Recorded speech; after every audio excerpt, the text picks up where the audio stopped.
Bab 101.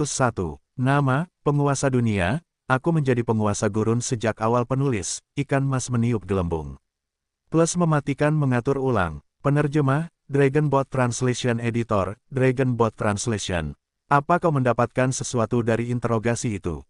Karu menggelengkan kepalanya. Tidak, aku baru saja mulai, dan kau sudah kembali. Richard menoleh untuk melihat ketiga pria yang diikat erat itu. Ada ketakutan di mata mereka. Aku akan bertanya, dan kau akan menjawab. Nada bicaranya yang acuh tak acuh dan tekanan dari para gargoyle gelap yang berjaga di sudut. Tanda seru. Seketika, pertahanan psikologis ketiga pria itu, yang sudah lemah dalam kemauan, runtuh. Tanyakan pada kami, dan kami akan memberitahu apapun yang ingin kau ketahui. Siapa yang mengirimmu? Sina Krina, penguasa kota Oasis. Dia anggota suku Krina. Suku Krina, apakah itu suku yang akan membunuh suami mereka sendiri setelah menikahi seorang pria dan menukar jiwa orang yang paling mereka cintai dengan kekuasaan? Karu sedikit terkejut. Mereka dikenal sebagai mawar kematian di padang pasir. Benar sekali, itu mereka. Apakah ada suku seperti itu? Richard merasa telah belajar banyak. Apakah orang-orang Krina sangat kuat? Karu berkata dengan lembut, mereka sangat sedikit, tetapi kekuatan mereka sangat kuat. Legenda mengatakan bahwa orang-orang Krina mengorbankan orang yang mereka cintai untuk mendapatkan kekuasaan. Itulah sebabnya setiap anggota suku Krina adalah pasukan pahlawan. Richard mendapat ide dan berbalik untuk melihat para tawanan. Apa tujuan dia mengirimmu ke sini? Untuk mengetahui kebenaran tentang Twilight City. Sebaiknya kamu mendorong penduduk untuk bergabung dengan Oasis City. Apakah kamu begitu yakin bahwa kamu dapat menyelesaikan misi? Beberapa dari mereka sedikit malu. Kami berbicara dengan prajurit pencarian dan penyelamatan yang kamu kirim lebih dari 10 hari yang lalu. Dari samping, kami menduga bahwa kekuatan Twilight City tidak kuat, jadi. Richard mengerti bahwa Twilight City memang tidak memiliki banyak pasukan saat itu. Menurut logika, Twilight City tidak bisa menjadi sekuat sekarang bahkan setelah 2 bulan pembangunan. Hanya bintang 3 langka dan beberapa gelombang sarang pasukan, Richard memiliki 3 di antaranya di tangannya. Ini adalah senjata pembunuh mutlak di tahap awal. Apa yang diandalkan kota Oasis untuk memberi makan begitu banyak orang? Apa sumber makananmu? Apakah ada barang pemberian Tuhan? Richard menatap mereka bertiga dengan saksama. Para tawanan panik dan dengan cepat bertanya. Tuan, kami juga tidak tahu. Kami hanya tahu Tuan Sina menyediakan makanan. Tapi, tawanan yang berbicara menggertakkan giginya. Tapi ada area terlarang di kedalaman Oasis. Orang luar tidak diizinkan masuk. Mereka mengatakan bahwa ada lorong bawah tanah di dalam. Makanan diambil dari bawah tanah. Lorong bawah tanah. Kelopak mata Richard berkedut. Ada sesuatu yang tersembunyi. Ia memikirkan ruang bawah tanah yang dipenuhi mayat hidup. Mungkinkah ada sesuatu yang serupa di oasis ini? Hanya saja, makanan yang diproduksi di sini adalah makanan. Makanan dan air adalah sumber daya yang paling langka dan penting di padang pasir. Jadi Richard peka terhadap hal ini. Kota Oasis memiliki persediaan makanan yang tak ada habisnya, jadi mereka memiliki keyakinan untuk membangun kota dan memperluas wilayah mereka. Mata Karu berbinar saat ia berbicara. Tuan, jika kita dapat merebut Oasis itu, kita tidak hanya dapat memperoleh populasi yang sangat dibutuhkan Twilight City, tetapi kita juga dapat memperoleh rahasia yang dapat menghasilkan makanan, itu akan sangat berarti bagi Twilight City. Ini adalah kedua kalinya ia menyarankan untuk merebut Oasis. Richard mengangguk dan memiliki ide. Dalam benaknya, ia tidak segera menjawab dan melanjutkan interogasi. Seberapa kuat pasukan kota Oasis? Ada 1 skuadron pasukan langka, para penjaga Oana. Tuan Sena merekrut mereka. Direkrut dari mana? Berapa banyak sarang yang ada di kota Oasis? Totalnya ada 2, semuanya di area terlarang. Berapa banyak pahlawan yang ada di sana? Aku hanya tahu Lord Sena. Di atas kertas, kekuatan kota Oasis tidak lemah, tetapi Twilight City, yang telah meningkat pesat kekuatannya, dapat mengambilnya. Berapa banyak orang yang ada di kota Oasis sekarang? Lebih dari 600 orang. Saat ini, mereka masih mengumpulkan pengungsi dari daerah sekitarnya. 600 orang. Hati Richard tergerak. Mereka semua adalah pekerja bunga putih, sumber daya yang sangat kurang dimiliki Twilight City. Penduduk dapat mengisi kekurangan peningkatan wilayah. Peningkatan ke kota kecil level 2 membutuhkan 500 orang. Jika mereka terus meningkatkan, mereka pasti membutuhkan lebih banyak. Orang-orang ini tepat waktu. Selain itu, tempat pembuatan bir yang belum dibangun dan bengkel makanan yang sudah dibangun membutuhkan bakat. 600 orang. Mereka semua tidak mungkin sampah, kan? Akan selalu ada beberapa orang yang sangat dibutuhkan Twilight City. Sementara Richard berpikir, dia membuat keputusan. Gray, terus interogasi mereka. Saya ingin tahu lebih banyak detailnya. Ya, tuanku. Pahlawan mumi itu membawa mereka pergi di bawah tatapan takut dari ketiga tawanan itu. Richard menoleh untuk melihat Karu. Seiring dengan semakin kuatnya Twilight City, kita pasti akan menghadapi pasukan musuh. Kita harus waspada tinggi untuk mencegah terjadinya kecelakaan. Ya, tuanku. Setelah mempertimbangkan dengan saksama, Karu memberikan sarannya. Tuanku, kota Oasis tidak terlalu kuat. Kita bisa merebutnya dengan mudah, lagi pula, ini tidak boleh ditunda. Jika pihak lain berjaga-jaga, kecelakaan mungkin terjadi. Pihak lain sudah mengirim mata-mata. Lain kali, mungkin pasukan itu akan datang. Kita harus menghilangkan faktor yang tidak stabil ini. Richard mengangguk setuju. Dia mengagumi gaya Karu dalam melakukan sesuatu. Dan dia tidak hanya fokus pada pemandangan ini. Tampaknya pasukan pahlawan tua ini telah memperoleh banyak pengalaman. Besok pagi, aku akan memimpin pasukan untuk menyerang dan menduduki kota Oasis. Tidak, segera atur ulang pasukan dan berangkatlah malam ini.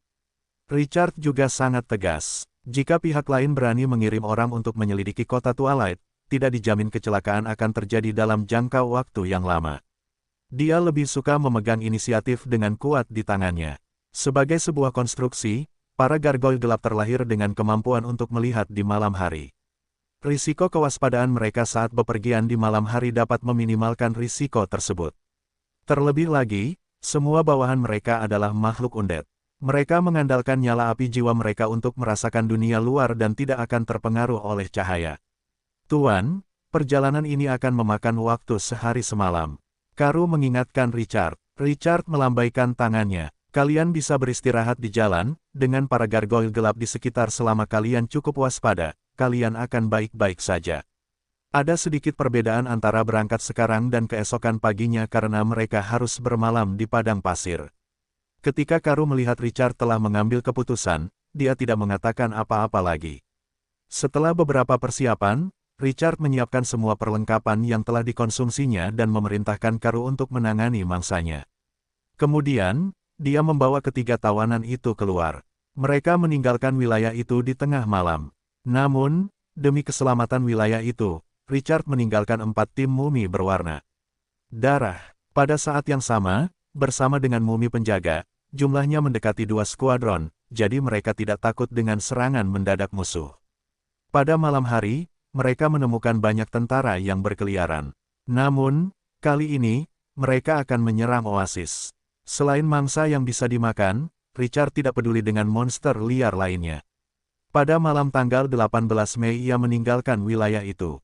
Sebelum matahari terbenam di pasir kuning pada tanggal 19, Richard bergegas ke tujuannya, Oasis misterius yang kemungkinan besar memiliki sumber daya dan harta karun. Tuanku, jika kita berjalan setengah novel ke depan, kita akan mencapai Oasis setelah kita melintasi 2 bukit di depan kita. Bisakah Anda membiarkan kami pergi? Ketiga tawanan yang lemah itu bibirnya pecah-pecah, dan mereka bahkan ingin mati.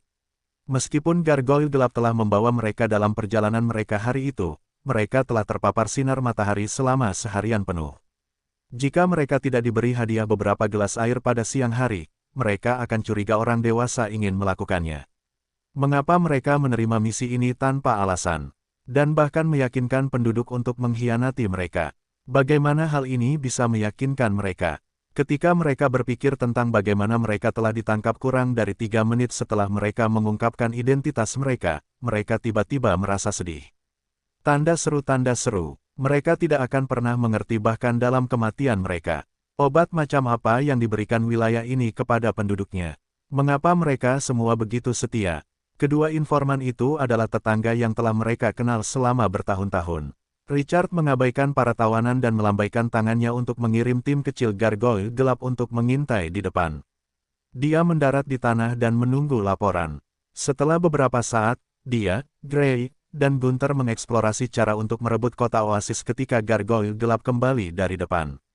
Setelah mereka mendarat, mereka berkata dengan suara teredam, "Tuan, sekelompok manusia kadal telah mengambil alih kota oasis. Mereka sekarang mengusir tawanan manusia." Ketiga tawanan itu tidak percaya ketika mereka mendengar ini. "Apa, kota oasis diambil alih oleh para manusia kadal? Tuan Sina sangat kuat, bagaimana mungkin dia bahkan tidak bisa mempertahankan kota oasis?" Ada sedikit keputusasaan dalam nada bicara mereka hanya berharap mereka bisa diselamatkan. Tapi sekarang, harapan terakhir mereka telah hilang. Richard mengerutkan alisnya. Dia telah melakukan perjalanan sepanjang malam karena takut akan masalah, tetapi dia tidak menyangka bahwa sesuatu yang tidak terduga akan terjadi. Seberapa kuat para manusia kadal yang menyerang kota oasis? Gargoyle gelap itu menggelengkan kepalanya.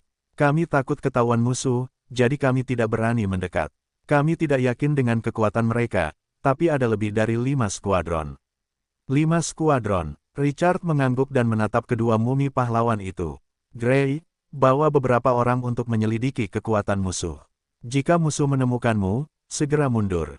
Jangan sampai terlibat." "Ya, Tuan." Gray memiliki keterampilan pengendalian di sekujur tubuhnya, jadi akan lebih mudah melarikan diri jika dia ketahuan. Setelah Gray pergi dengan 2 regu gargoyle gelap itu, Richard menoleh dan menatap ketiga tawanan itu. Apakah ada pasukan kuat di sekitar kota oasis? Ada apa dengan manusia kadal itu? "Tidak, kami belum pernah mendengar tentang mereka." Ketiga tawanan itu menggelengkan kepala serempak. Setelah beberapa kali diinterogasi, para tawanan tidak menyampaikan informasi yang berharga. Richard hanya menyingkirkan mereka dan mengabaikan mereka. Gray kembali setelah Richard menunggu sekitar 10 menit. Saat ini, sepertiga matahari telah terbenam di pasir kuning. "Gray, bagaimana situasinya?" Manusia kadal gurun membawa barang rampasan. Mereka tidak berniat menduduki kota oasis. Gray berkata dengan tenang, mereka memiliki kavaleri kadal, prajurit, dan pemanah liar. Mereka berlevel 4 hingga 5, dan potensi mereka langka hingga langka. Pasukan ini dipimpin oleh seorang komandan penyihir kadal, level 7 dengan potensi yang tidak diketahui. Ada juga 5 tim kecil penyihir kadal bersama mereka. Mereka adalah bintang 3 yang langka. Tidak heran kota oasis yang baru dibangun langsung ditembus. Pasukan ini memang tidak lemah. Apakah musuh memiliki angkatan udara? Aku tidak menyadarinya. Setelah musuh menang, mereka tidak terlalu waspada dengan keadaan sekitar. Selain itu, dari tindakan mereka tampak sedang bergegas ke suatu area tertentu. Richard mengangguk. Dia dengan tegas memberi perintah setelah berpikir sejenak. "Kumpulkan pasukan dan kejar mereka." Mereka berani menyambar daging gemuk yang ada tepat di depan mulutnya. Para manusia kadal ini benar-benar berani. Dia memiliki banyak kekuatan di tangannya sekarang, dan dia bahkan memiliki 2 komandan pahlawan peringkat A. Hal yang paling membuatnya percaya diri adalah 4 tim gargoyle gelap. Unit terbang memiliki keuntungan besar atas unit darat. Jika mereka tidak mempersiapkan tindakan balasan mereka sebelumnya, tidak ada yang bisa menahan mereka. Selain itu, gargoyle gelap adalah unit yang kebal terhadap sihir. Mereka dapat mengabaikan komandan penyihir kadal dan pasukan penyihir. Sebagai sebuah konstruksi, pertahanan gargoyle gelap juga sangat mengejutkan. Selama itu bukan senjata yang kuat seperti busur silang pengepungan, itu tidak akan dapat melakukan apapun pada mereka. Ditambah dengan skill Sand Transformation yang diberikan Richard, pasukan ini cukup untuk digambarkan sebagai metamorfosis. Richard memimpin pasukannya maju dengan cepat di bawah cahaya matahari yang redup. Mereka tiba di sebuah bukit yang jaraknya ratusan meter dari kota oasis setelah matahari benar-benar terbenam di pasir kuning. Mereka menoleh dan melihat sebuah oasis dengan sebuah danau. Ada pohon-pohon tinggi di sekitarnya, dan banyak bangunan terlihat tersembunyi di hutan. Jika mereka membuang mayat, darah, dan rumah-rumah yang terbakar, ini akan menjadi tempat yang cocok untuk ditinggali. Dia mengikuti jejak dan melihat ke arah lain. Dia samar-samar bisa melihat di ujung garis pandangnya. Para manusia kadal mengusir sejumlah besar penduduk. Tatapan Richard berubah dingin. Asteris asteris asteris asteris asteris asteris. Komandan kadal menunggangi kadal raksasa yang panjangnya lebih dari 6 meter. Kadal itu memegang perkamen di tangannya dan berulang kali melihatnya. Wajahnya yang abu-abu ditutupi kulit kasar dan berpasir, sangat mengerikan. Mata kuningnya, yang tidak memiliki emosi manusia, menatap kadal raksasa yang lebih kecil di sebelahnya. Di belakang kadal monitor, dua prajurit kadal menjaga seorang wanita yang baju kulitnya rusak dan berlumuran darah. Wanita itu diikat dengan rantai seukuran ibu jari seperti pangsit. Rantai tambahan tergantung di pinggangnya dan membuat suara benturan yang tajam saat kadal monitor merangkak. Wanita dari suku Krina, kamu cukup beruntung telah mendapatkan peta yang mengarah ke reruntuhan. Wajah jelek seperti kadal itu memperlihatkan senyum mengerikan yang membuat hati seseorang menjadi dingin. Ia mengulurkan tangannya untuk menunjukkan tongkat sihir hitam di tangannya. Tapi kunci reruntuhan itu ada di tanganku, hahaha. Kau pasti tidak menyangka kalau dua benda reruntuhan itu bisa saling merasakan, kan? Wow, ia menggoyangkan perkamen kulit kambing kekuningan di tangannya lagi. Semua ini milikku. Sena Krina, yang tubuhnya sangat lemah, melirik tongkat sihir hitam di tangan. Komandan kadal itu, nada suaranya acuh tak acuh. Tanpa reruntuhan itu, aku tidak butuh 10 napas untuk membunuhmu. Wajah komandan kadal itu menegang, dan kenangan buruk melintas di matanya. Ia tidak membantahnya dan mendengus dingin. Konon suku Krina menyembunyikan garis keturunan yang sangat kuat. Saat aku mendapatkan harta karun di reruntuhan itu, aku akan secara pribadi menggorok lehermu dan menggunakan jiwamu untuk berkorban kepada dewaku. Aku harap darahmu akan memuaskan dewaku. Sina mengungkapkan ekspresi mengejek. Bukankah dewa keadilan telah memenggal kepala dewamu sejak lama? Kapan kau memiliki keyakinan baru? Kata-kata ini membuat wajah komandan kadal itu menjadi sangat jelek. Dewa kadal agung itu hanya tertidur sementara, tidak mati. Ia mencibir beberapa kali setelah mengatakan itu. Wajahnya menampakkan kegembiraan seorang pemenang. Keributan dan ejekan dari yang lemah bagaikan kelinci liar yang berlari di bawah cakar tajam elang, tak berdaya dan pucat. Itu benar-benar membuat orang merasa senang. Ketika komandan kadal itu melihat tatapan Sena berubah dingin, senyumnya menjadi semakin kurang ajar. Hahaha, wanita dari suku Krina, kau bukan hanya pecundang, tetapi kau juga akan menjadi batu loncatan bagiku untuk melangkah ke tingkat yang lebih tinggi. Pamer di depan seorang pecundang adalah hal yang sangat luar biasa. Setelah komandan kadal itu membanggakan diri, ia menatap sosok wanita montok itu dan berkata dengan sedikit penyesalan, sayang sekali aku tidak tertarik pada manusia. Kalau tidak, aku akhirnya akan merasakan wanita suku Krina yang dirindukan seluruh gurun. Serangan musuh. Raungan menyakitkan membuat komandan kadal itu menahan kata-katanya dan berbalik pada saat yang sama dengan Sina. Di bawah cahaya matahari terbenam, lebih dari 10 gargoyle gelap yang memancarkan kilau metalik mengepakkan sayap mereka dan menukik ke bawah menuju langit. Mata Sina tajam. Dia melihat seorang pria muda dengan ekspresi dingin menunggangi punggung gargoyle gelap itu. Dia dalam keadaan kesurupan. Siapa pria muda ini? Pemanah? Tembak. Komandan kadal itu langsung meraung marah ketika melihat gargoyle gelap mendekat. Satu skuadron pemanah kadal tiba-tiba menarik busur silang mereka. Siu, siu, siu. Anak panah itu menembus langit. Tanda seru. Wajah komandan kadal itu menunjukkan sedikit kebahagiaan. Ia menegang di detik berikutnya ketika melihat gargoyle gelap itu tidak menghindar. Klang, klang. Sebuah tabrakan logam terdengar. Anak panah yang dapat menembus kepala bison langsung menangkis. Mereka bahkan tidak meninggalkan jejak pada tubuh hitam legam yang memantulkan kilau logam. Anak panah itu bahkan membantai banyak rekan lizardmen di bawah ketika tembakan jatuh dari langit. Komandan kadal itu sangat terkejut. Pertahanan ini, bagaimana bisa begitu mengerikan? Gargoyle gelap itu tiba-tiba menukik turun dari langit pada saat ini. Kecepatannya sangat dilebih-lebihkan. Sayapnya yang setajam pisau membawa sejumlah besar kekuatan saat terbang dengan kecepatan tinggi. Itu seperti pisau pemenggal besar yang menebas. Pemanah kadal di bawah yang luput langsung terpotong menjadi dua bagian. Salah satu anggota tubuhnya yang diamputasi menghantam pasir kuning, dan darah segar langsung menyembur keluar. Bau darah yang menyengat memenuhi medan perang, dan itu membangkitkan niat membunuh yang ganas di hati semua manusia kadal. Para prajurit manusia kadal di sekitarnya menerkam ke depan dengan ganas dan menebas dengan liar dengan bilah mereka. Klang, klang, percikan api beterbangan ke segala arah. Namun bilah tajam mereka tidak dapat menembus pertahanan yang kokoh dan menghancurkan senjata mereka. Cakar tajam gargoyle gelap, lebih mematikan daripada belati, di sisi lain, merobek semua rintangan di depan mereka saat mereka terbang dengan kecepatan tinggi. Tidak ada yang bisa menghentikan cakar tajam para prajurit yang terlahir untuk membunuh. Mayat para manusia kadal berserakan ke segala arah. Daging dan darah mereka hancur berkeping-keping. 3 tim gargoyle gelap menukik ke bawah dan menyerang. Hal itu langsung menimbulkan kekacauan di pasukan kadal. Pembantaian. Komandan kadal itu tiba-tiba menoleh untuk melihat Sena yang terkurung. Nada suaranya sangat dingin. Apakah ini pasukanmu? Baru saat itulah Sena tersadar dari lamunannya. Ketika dia melihat pemuda tampan itu mengendalikan gargoyle gelap itu untuk terbang tinggi ke langit, dia perlahan menoleh.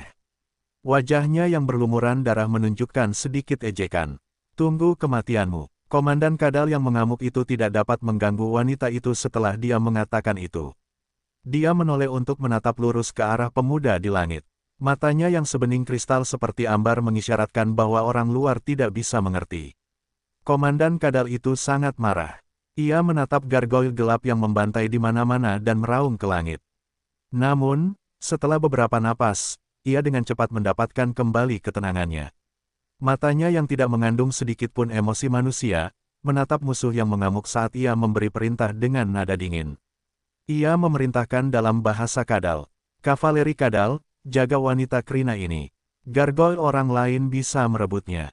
Prajurit kadal di sebelah kanan, lindungi para pemanah. Pasukan belakang, dengan saya sebagai intinya, segera berkumpul. Penyihir kadal, bersiaplah untuk merapal mantra lambat dan kendali. Begitu musuh mendekat, segera gunakan mantra kendali. Perintah komandan kadal segera memungkinkan pasukan itu menemukan tulang punggungnya, dan pasukan itu dengan cepat bergerak keluar. Para prajurit kadal melindungi sisi pemanah. Dan kavaleri kadal mendesak tunggangan kadal mereka yang mirip velociraptor untuk berlari maju mundur, siap memberikan dukungan kapan saja. Lebih dari 10 kadal raksasa dengan panjang lebih dari 5 meter yang tersebar mulai berkumpul di sekitar komandan kadal. Penyihir kadal di sampingnya mengangkat tongkat sihir hitam di tangannya dan mulai melantunkan mantra misterius. Pahlawan komandan kadal, pada saat ini, mengangkat kepalanya untuk melihat ke langit. Ia melihat seorang pemuda duduk di gargoyle dan menatapnya dengan acuh tak acuh. Sepasang pupil hitam pekat itu sedalam langit berbintang. Dan 2 mumi duduk di samping pemuda itu. Yang satu mengenakan mahkota dengan pita warna-warni yang jatuh dari kepalanya dan memegang tongkat kayu layu di tangannya. Yang lain ditutupi perban berwarna darah seolah-olah ternoda darah segar. Lawan mengulurkan tangan kanannya. Bola merah di depan mengembun dari darah segar, seperti mata raksasa jurang. Komandan manusia, wajah komandan kadal tiba-tiba menjadi gelap. Tepat saat ia hendak bergerak, ia melihat bibir komandan manusia bergerak sedikit, seolah-olah ia telah memberi perintah. Detik berikutnya, kekuatan sihir di tangan mumi yang ditutupi perban berwarna darah berkumpul seperti pusaran air di laut dalam. Dalam sekejap mata, energi mengerikan meledak keluar dari bola darah, seperti lava yang akan meledak. Gargoyle gelap yang duduk tiba-tiba menukik ke bawah setelah kekuatan sihir mencapai puncaknya. Ekspresi komandan kadal berubah drastis. Nada suaranya menjadi sedikit tajam. Mantra lambat, hentikan mantra, semua orang ucapkan mantra kalian. Saat suaranya jatuh, komandan kadal mengangkat tongkat sihir hitam di tangannya, dan mantra misterius terdengar dari mulutnya. Para penyihir kadal yang melantunkan mantra di belakangnya semua mengarahkan target mereka ke musuh yang datang ke arah mereka dengan mantra tirani di langit. Hus, hus, gelombang cahaya menyambar. Puluhan mantra langsung menyelimuti gargoyle gelap itu. Namun detik berikutnya, jantung komandan kadal itu jatuh ke dasar lembah. Gargoyle gelap itu melindungi mumi yang diperban berwarna darah di belakang dan membiarkan mantra itu mengenainya. Dan 5 tim penyihir kadal kecil itu memukul gargoyle gelap itu seperti angin sepoi-sepoi tetapi tidak memberikan efek apapun. Kulit kepala komandan kadal itu menjadi mati rasa. Sebuah kata yang membuatnya takut muncul di benaknya, kekebalan sihir. Gargoyle gelap ini benar-benar kebal terhadap sihir. Pada saat ini, keputusasaan menelan hatinya. Mumi yang diperban berwarna darah dalam sekejap ini, tiba di atas mereka. Bola berwarna darah yang mengembun hingga ekstrim di tangannya pecah dengan ledakan keras. Bola korupsi, peringkat A, memadatkan kekuatan sihir untuk membentuk bola sihir dengan efek korosif yang kuat. Menyebabkan sejumlah besar kerusakan pada musuh dalam radius 30 meter. Memadatkan darah untuk melepaskan keterampilan ini, meningkatkan kerusakan sihir sebesar 50. Waktu cooldown, 3 menit. Setiap penggunaan menghabiskan 100 mana. Seperti meteor yang jatuh, satu-satunya yang tersisa di dunia adalah bola darah. Bola korosi menghantam kelompok pemanah kadal dan prajurit kadal. Bang! Suara teredam terdengar. Bola darah dengan kekuatan korosif besar terciprat ke segala arah. Itu menutupi semua musuh dalam diameter 30 meter seperti tetesan air hujan. Prajurit kadal yang padat segera menerima pukulan yang menghancurkan. Ah! Kekuatan korosif besar langsung menembus baju besi mereka dan melelehkan daging dan darah mereka. Rasa sakit yang mengerikan menyebabkan mereka meraung gila. Setelah beberapa napas, tubuh 7 hingga 8 tim kecil manusia kadal semuanya meleleh menjadi lubang. Mayat jatuh ke tanah, meledak. Yang membuat komandan kadal itu semakin panik adalah setelah suara dingin pihak lain terdengar, bahan peledak tampaknya memenuhi lusinan mayat di tanah. Boom! Mereka meledak menjadi potongan-potongan yang tak terhitung jumlahnya. Kekuatan ledakan yang mengerikan menyebabkan prajurit kadal yang tidak terpengaruh oleh gelombang sihir pertama langsung naik ke langit. Hanya dalam satu gelombang serangan sihir, para manusia kadal kehilangan 2 skuadron. Pahlawan peringkat A yang sangat tirani. Pupil mata komandan kadal menegang saat melihat pemandangan tragis ini. Bajingan sialan, bajingan, mereka adalah para elit di tangannya. Para gargoyle gelap dan pahlawan mumi memusnahkan 2 skuadron dalam satu pertukaran. Hati komandan kadal berdarah. Lawan sudah meninggalkan gargoyle gelap saat ingin bertarung. Tanda seru. Ini membuat komandan kadal sangat marah. Komandan kadal menemukan gargoyle gelap yang tersebar menyerang lingkungan sekitar dan menyerbu ke arahnya. Gargoyle gelap tidak hanya ingin menghancurkan pasukan lawan, tetapi mereka juga ingin membunuh komandan kadal. Bagaimana komandan bisa menahannya? Komandan kadal memadatkan energi sihir yang agung di tangannya. 2 bola api yang mengerikan dengan suhu tinggi muncul di tangannya. Bola api itu memancarkan cahaya hijau. Dengan dukungan sihir, mereka dapat dengan cepat melelehkan baja. Setelah bola api mencapai batasnya, para manusia kadal melambaikan tangan mereka ke depan, dan kedua bola api itu menerkam gargoyle gelap yang menyerang mereka. Kedua bola api itu melesat keluar. Setelah kedua bola api itu terbang sejauh lebih dari 20 meter, mereka bertabrakan dan bergabung menjadi satu bola api raksasa dalam sekejap mata. Ukuran bola api itu melonjak lebih dari 10 kali lipat, dan cahaya di sekitarnya terdistorsi. Bola itu mengenai gargoyle gelap itu. Dengan ekor api yang panjang. Bang! Bola api raksasa itu meledak di udara, dan bola api setinggi belasan meter membubung. Langit tiba-tiba menyala, dan gelombang panas melonjak. Kekuatan mantra dilepaskan secara maksimal tanpa medan yang menghentikannya. Itu langsung menelan gargoyle itu. Wajah komandan kadal itu terdistorsi. Kebal terhadap sihir, aku ingin melihat sihir macam apa yang kebal terhadapmu. Hus. Namun, ketika komandan kadal itu berada di ambang kegembiraan, suara sayap mengepak mengelilingi medan perang. Beberapa bola api besar keluar dari api. Api di tubuh mereka menghilang setelah beberapa napas, dan tubuh gargoyle gelap itu muncul. Langit yang dipenuhi api berubah menjadi latar belakang, dan tubuh yang memantulkan kilau metalik menjadi lebih terang. Gargoyle gelap itu tidak terluka. Hus. Gargoyle gelap lainnya tidak mengambil jalan memutar sama sekali. Mereka langsung melewati area api dan menukik ke bawah. Mereka langsung menyerang penyihir kadal di belakang mereka. Komandan manusia kadal terkejut, tetapi dia tidak bisa hanya duduk di sana dan menunggu kematian. Ia meraung marah dan tiba-tiba mengencangkan cengkeramannya pada tali kekang biawak itu. Biawak, cabik-cabik mereka. Lebih dari 10 biawak raksasa di sekitarnya segera mengeluarkan teriakan yang berkepanjangan. Biawak yang panjangnya lebih dari 5 meter ini tiba-tiba melompat dari tanah ketika gargoyle gelap pertama itu menyelam. Mereka seperti buaya yang memburu lembu liar di dalam air. Gargoyle itu mengepakkan sayapnya dan dengan gesit menghindari mulut raksasa lawan. Cakar tajam di kakinya tiba-tiba menginjak kepala biawak raksasa itu. Darah berceceran di mana-mana, dan biawak raksasa itu jatuh ke tanah sambil meraung. Namun karena perhatian gargoyle itu tertuju pada biawak raksasa ini, biawak raksasa lain di belakang memanfaatkan kesempatan itu. Fiuh! Biawak raksasa itu tiba-tiba melompat dan menggigit paha gargoyle itu. Kaca! Kekuatan gigitan yang mengerikan itu membuat tubuh gargoyle itu penyok dan meninggalkan bekas gigitan. Bobotnya yang berlebihan langsung mencengkeram gargoyle gelap itu dengan erat, dan tidak peduli seberapa keras ia mengepakkan sayapnya, ia tidak bisa melarikan diri. Kadal monitor raksasa gurun itu langka bintang 2. Kadal monitor raksasa lainnya juga melompat tiba-tiba pada saat ini. Di bawah serangan tiba-tiba, 3 atau 4 kadal monitor raksasa dengan paksa menyeret gargoyle gelap itu ke bawah. Ketika gargoyle gelap lainnya melihat kawan yang diseret itu tidak bisa melarikan diri, mereka tidak pergi begitu saja. Mereka melambaikan cakar tajam mereka dan mulai bertarung melawan beberapa kadal monitor raksasa sepanjang 5 meter. Mereka ganas dan mendominasi. Mereka mengaduk pasir di tanah. Jumlah kadal monitor raksasa gurun terbatas, bagaimanapun juga. Ketika lebih banyak gargoyle gelap bergegas turun, tidak ada kekuatan yang bisa menghentikan mereka. Para angku dan prajurit kadal mengepung gargoyle pada saat ini. Mereka mencoba menghentikan gargoyle gelap dari membunuh penyihir kadal. Namun, tidak ada yang bisa menghentikan gargoyle gelap yang menyerang. Duri tajam menutupi cakar, sayap, siku, dan lutut mereka yang tajam.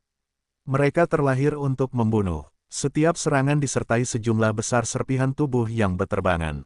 Pembunuhan itu intens. Sina menatap para manusia kadal yang diburu dengan panik dengan senyum cerah di wajahnya yang penuh bekas luka. Kematian dan pembantaian itu mulia. Raung. Rasa jijik di hatinya meningkat hingga ekstrim. Dan komandan kadal itu tiba-tiba mengangkat tongkat sihir hitam di tangannya. Kekuatan seperti pusaran air yang berlebihan di laut mengembun dengan panik. Gelombang sihir bahkan mengelilingi medan perang. Bagian atas tongkat itu memancarkan cahaya redup. Aura agung itu seperti ribuan ton air laut yang menggelinding ke langit dan dipenuhi dengan rasa penindasan yang tak terlukiskan. Ketika Sina melihat pemandangan ini, kebencian muncul di matanya. Relik, jika komandan kadal tidak memiliki harta karun dari relik ini, bagaimana dia bisa ditangkap? Dia tiba-tiba menatap langit dan berteriak dengan sekuat tenaga. Cepat tinggalkan tempat ini. Gada ajaib itu adalah relik yang dapat menyegel semua kekuatan di sekitarnya. Sebelum dia bisa menyelesaikan kalimatnya, gelombang sihir menyegel mulutnya dan membuatnya tidak dapat mengeluarkan suara apapun. Para manusia kadal di belakangnya segera memerintahkan kadal monitor raksasa untuk mundur ke samping. Sina hanya bisa mendesah dalam hatinya, tatapannya tertuju ke langit. Pemuda itu menatap komandan kadal seperti yang diharapkan di detik berikutnya. Komandan kadal melambaikan tangannya. Para gargoyle di sekitarnya tampaknya sudah gila. Mereka mengabaikan yang lainnya dan langsung menyerang komandan kadal. Para angku kadal bertindak sebagai garis pertahanan terakhir. Komandan kadal mengirim 7 atau 8 kadal monitor raksasa yang tersisa untuk melindungi diri mereka sendiri. Pertahanan mereka berada di puncaknya. Namun, ketika puluhan gargoyle gelap bintang 3 yang langka menyerang target yang sama, kekuatan mereka sangat kuat. Kadal monitor raksasa itu ganas, tetapi gargoyle gelap lebih ganas. Di bawah lapisan perlindungan, gargoyle gelap dengan paksa merobek garis pertahanan musuh. Mereka mengambil sepotong anggota tubuh yang patah dan membunuhnya hingga ke posisi inti. Sebuah perisai sihir yang kokoh muncul di depan komandan kadal saat ini. Perisai itu mencoba menghalangi gargoyle dengan paksa. Tetapi pemandangan yang mengejutkan muncul di detik berikutnya. Gargoyle melambaikan cakar tajam mereka. Krak, suara pecahan kaca terdengar. Perisai sihir yang kokoh itu akhirnya tidak bertahan 3 detik di bawah pengepungan beberapa gargoyle sebelum hancur. Gada sihir hitam di tangannya melepaskan sejumlah mana yang mengerikan, tetapi gargoyle sama sekali tidak peduli. Mereka menyerang ke depan, cakar tajam mereka menembus perut komandan kadal. Itu menarik dengan keras, dan darah menyembur keluar. Mantra komandan kadal akhirnya selesai pada saat ini. Darah menyembur keluar dari mulutnya, dan komandan kadal itu mengayunkan tongkat sihir hitamnya. Bang! Angin kencang melonjak seperti riak. Angin itu melesat ke segala arah. Pada saat itu, udara di sekitarnya tampak membeku. Semua orang, termasuk Richard, berhenti di tengah jalan. Hanya komandan kadal dengan lubang besar di perut dan tongkat sihir di tangan yang bisa bergerak. Namun, komandan kadal itu hanya batuk darah dengan enggan. Kelopak matanya menjadi semakin berat. Dan akhirnya, dengan bunyi plop, ia jatuh dari punggung kadal monitor raksasa ke pasir. Gada sihir hitam di tangannya juga terbang keluar. Pada saat itu, ruang beku mendapatkan kembali kebebasannya. Ketika para lizardmen di sekitarnya melihat kematian komandan kadal, mereka langsung mengamuk. Satu persatu, mereka dengan ganas menyerang gargoyle gelap. Keadaan mereka seperti iblis gila. Namun, para lizardmen tanpa pemimpin menghadapi gargoyle gelap yang jauh lebih kuat. Mereka seperti lalat capung yang mencoba mengguncang pohon. Para lizardmen yang menyerang gargoyle hanya menjadi mayat. Pasukan bintang 3 langka ini menggunakan sikap terberat mereka untuk memamerkan kekuatan mereka. Setelah gargoyle menghilangkan ancaman paling serius, mereka berbalik menuju kematian dan memulai putaran pembantaian brutal. Tidak ada lizardmen yang bisa lolos dari cakar tajam mereka. Bahkan jika para manusia kadal akhirnya kalah dan para prajurit ingin melarikan diri, mereka tidak dapat lolos dari cakar tajam gargoyle itu. Sina jatuh dari punggung kadal monitor raksasa itu selama pertempuran. Kemudian, 2 kadal monitor raksasa yang berdarah deras menghalanginya. Dia hanya bisa mendengar suara pertempuran yang berangsur-angsur melemah. Pada akhirnya, udara menjadi begitu sunyi. Yang bisa dia dengar hanyalah napasnya sendiri. Apakah pertempuran sudah berakhir? Setelah waktu yang lama, Sasha, suara langkah kaki di atas pasir terdengar. Kemudian, mayat kadal monitor raksasa yang menghalangi garis pandangnya bergetar dan mulai bangkit. Garis pandangnya melihat dari tanah dan berangsur-angsur melebar. 2 paha tebal gargoyle gelap muncul di depannya. Setelah gargoyle itu menyingkirkan kadal monitor raksasa itu, pemuda yang tadi berada di udara berdiri di luar. 2 pahlawan mumi berjaga di kedua sisi. Pemuda tampan itu memainkan tongkat sihir gelap komandan kadal itu. Matanya yang hitam pekat menatapnya setelah hutan kadal itu menjauh. Sina menatap langsung ke mata pemuda itu. Tatapan mereka bertemu. Rasa ingin tahu memenuhi sudut pandang mereka. Siapakah pemuda ini? Richard menatap wanita yang diikat dengan rantai dengan bekas luka di sekujur tubuhnya dengan penuh minat setelah mayat kadal raksasa itu dipindahkan. Wanita itu memiliki rambut emas panjang yang tampak seperti api. Matanya tajam, dan auranya membawa keganasan seorang prajurit veteran. Meskipun dia terluka parah, tidak ada yang berani meremehkannya. Siapa kamu? Suara serak memasuki telinga Richard. Tanda seru. Richard tidak menanggapi pertanyaannya. Dia melambaikan tangannya, dan mumi yang diperban itu menekan ketiga tawanan yang datang dari wilayah itu di atasnya. Ketika ketiga tawanan itu melihat Sina dalam keadaan yang jauh lebih buruk daripada mereka, perasaan mereka menjadi sangat rumit. Mereka ingin berkontribusi dan membawa penduduk Twilight City kembali ke Oasis City. Namun, mereka tidak menyangka bahwa hanya dalam 2 atau 3 hari, mereka tidak hanya gagal membawa orang-orang kembali, tetapi mereka juga menjadi tawanan. Yang membuat mereka ingin menangis tanpa air mata adalah bahwa bahkan Oasis City yang baru didirikan tidak ada lagi. Dan pemilik kota Oasis telah menjadi tahanan seperti mereka, sangat disayangkan. Tuan Sina. Ketika Sina melihat ketiga tawanan ini, dia memaksa dirinya untuk waspada dan bertanya dengan suara yang dalam. Apakah Anda Tuan Kota Twilight? Sebelum dia mengirim mata-mata, dia secara alami memiliki pemahaman yang terperinci tentang kota itu. Kota Twilight hanya memiliki beberapa regu prajurit kecil. Bahkan jika mereka telah berkembang selama lebih dari 10 hari, seberapa kuat mereka. Tapi apa yang terjadi sekarang? Para gargoyle gelap menunjukkan kekuatan pertempuran tingkat elit, dan potensi mereka berada di atas level 2 bintang langka. Hanya 4 regu gargoyle gelap ini saja sudah cukup untuk membuat kota Oasis menderita. Bagaimana pasukan musuh bisa berkembang begitu kuat dalam waktu kurang dari 10 hari? Dia tidak dapat memahami kecakapan pertempuran kota Twilight. Richard tidak menanggapi. Setelah dia mengkonfirmasi identitas musuh, dia membuka panel statusnya dengan rasa ingin tahu.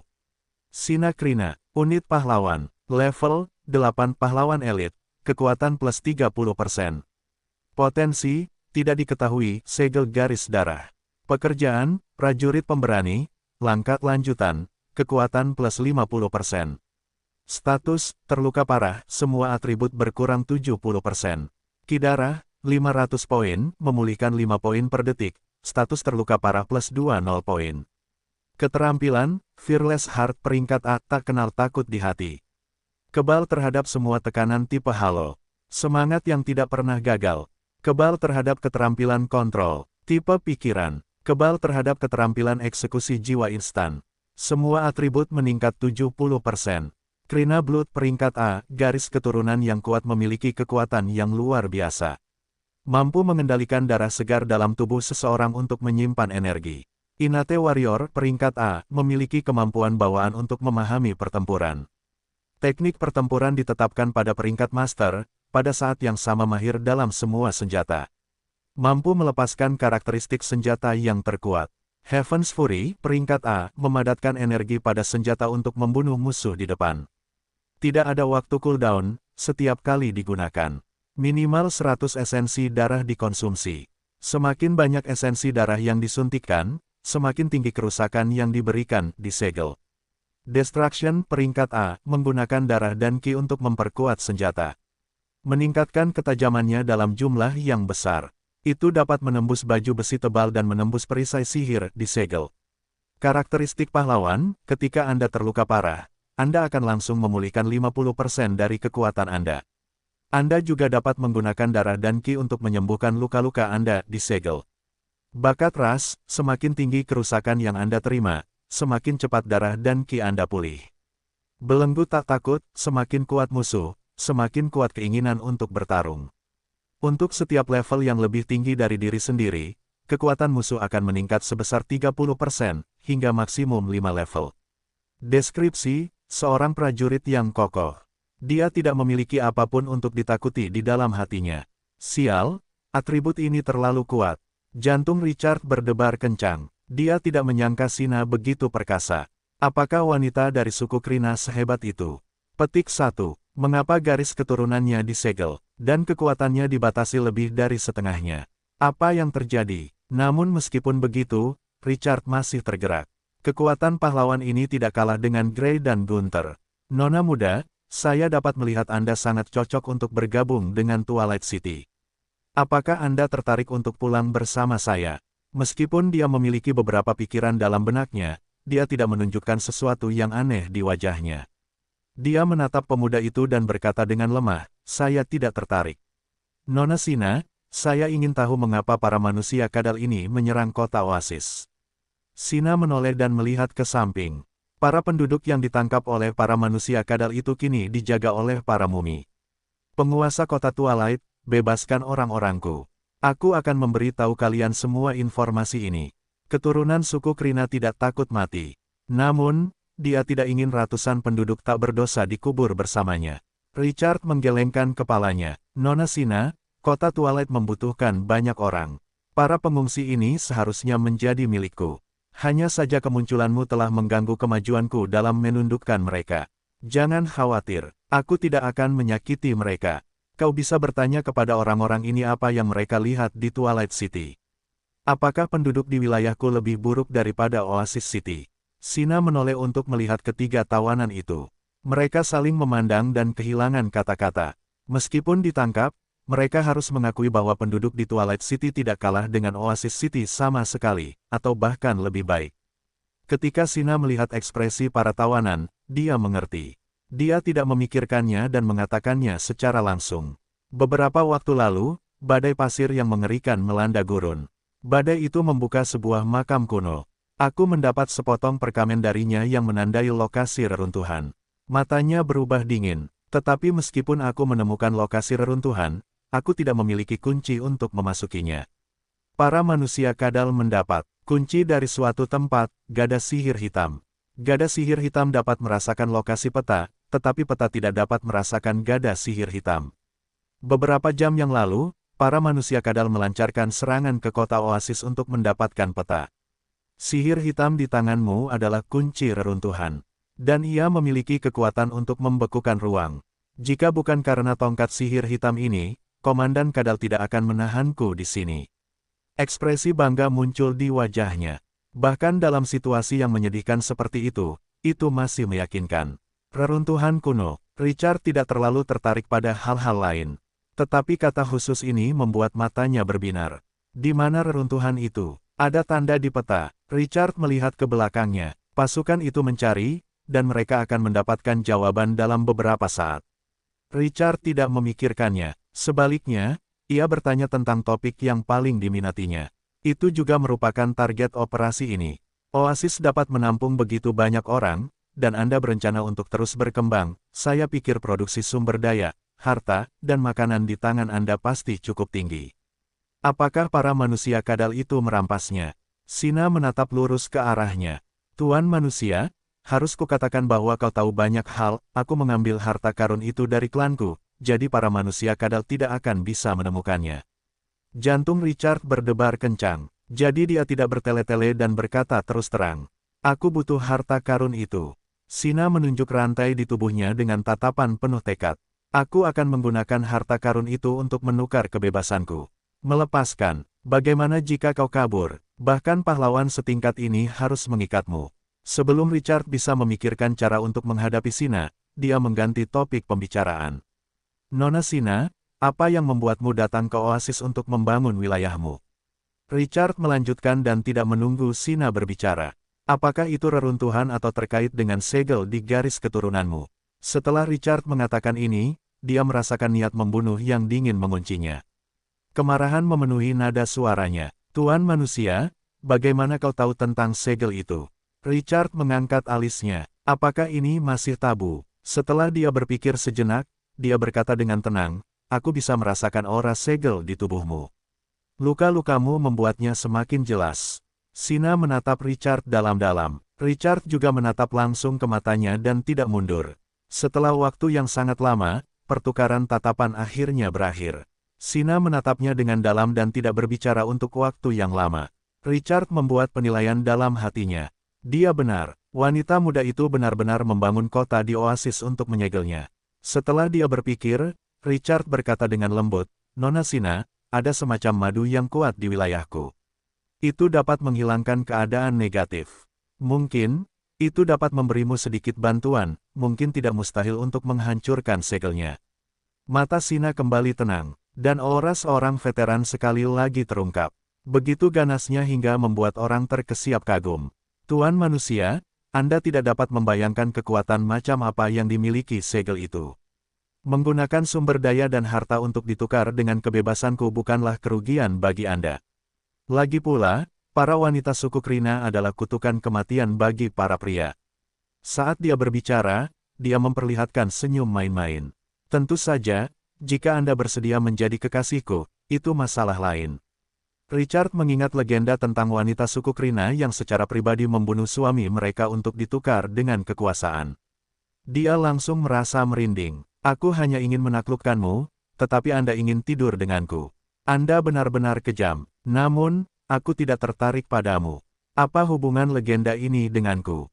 Pahlawan yang sangat kuat, jika aku melepaskannya, dia akan melompat dan menamparnya.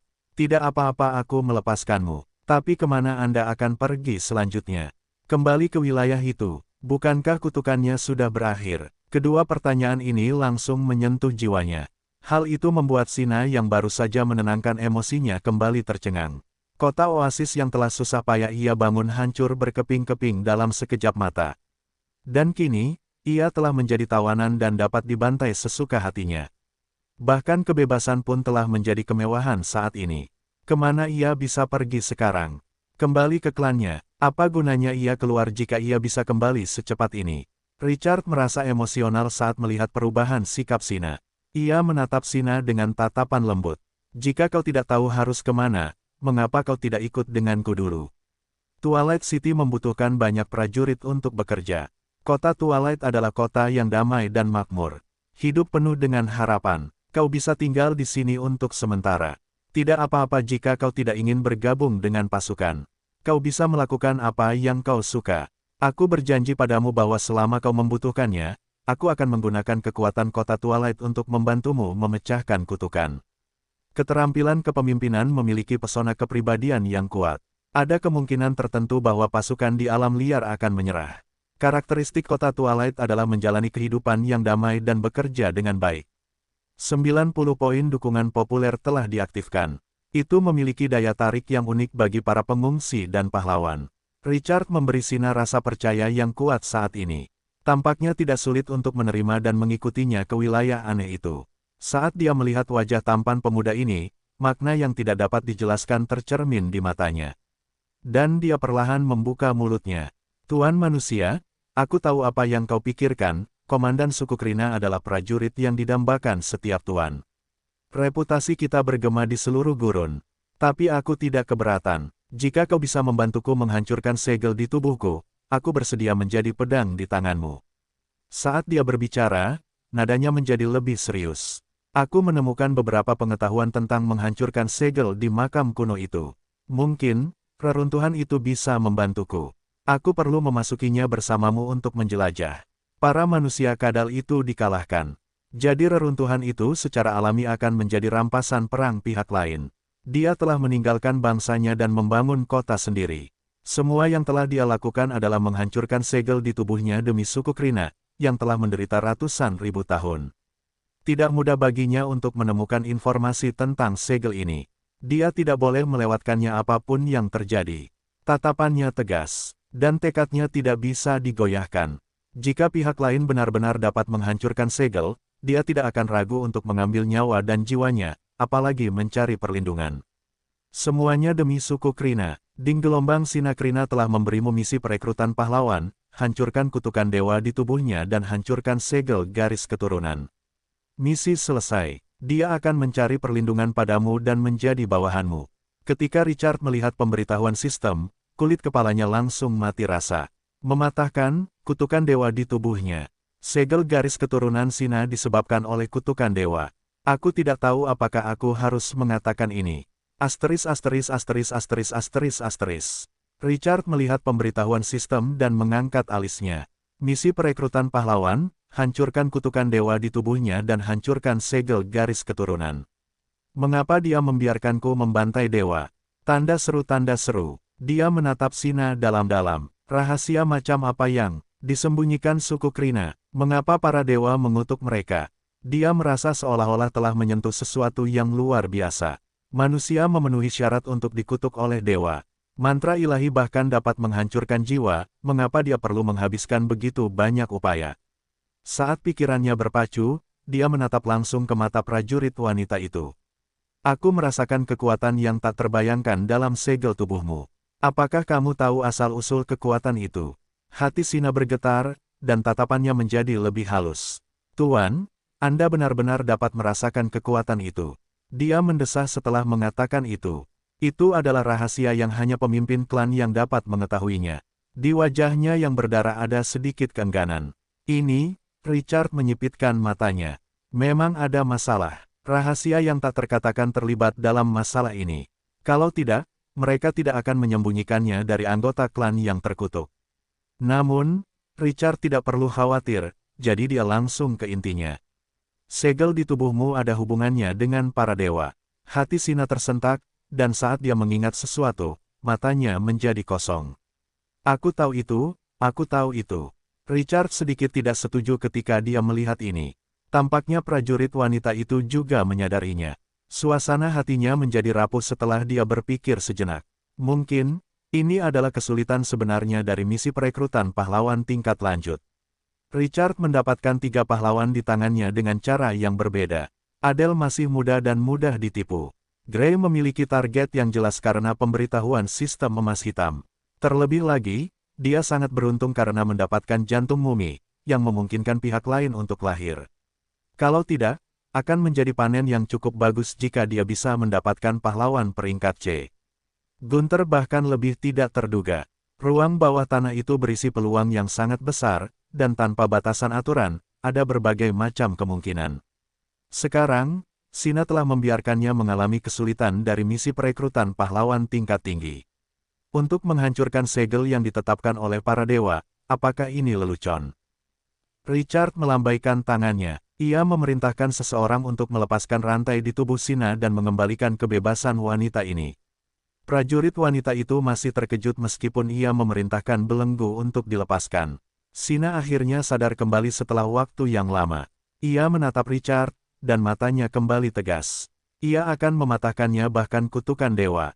Benar sekali, aura ganas prajurit wanita itu menjadi semakin mencolok.